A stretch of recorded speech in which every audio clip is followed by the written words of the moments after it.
Основците во нашата држава имаат 900 часови помалку од нивните европски врсници. Министерката Јаневска очекува ефектите од едносменската настава да се забележат од следната учебна година.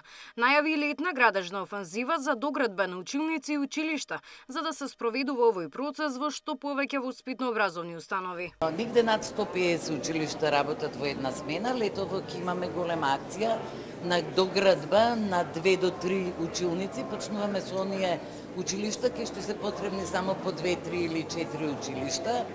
Тој план веќе е направен, тоа истражување е направено. Јас во моментот не можам да ви кажам конкретно кои, но ги има и во Скопје и надвор од Скопје.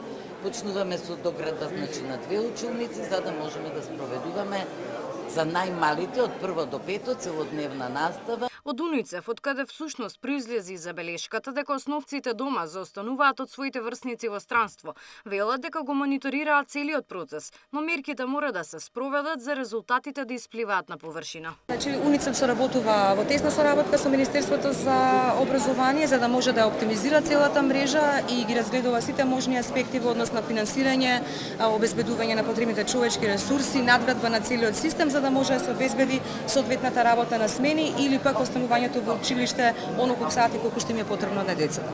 И додека чекаме ефекти од овие мерки, денеска домашни и странски експерти се собраа за да ја скројат образовната стратегија за до 2032 година. Согласно изјавите на надлежните, меѓу приоритетите на стратегијата ќе биде усогласување на образовните политики со дигитализацијата и примената на нови технологии, содржини со кои образовниот систем во моментов не може да се пофали.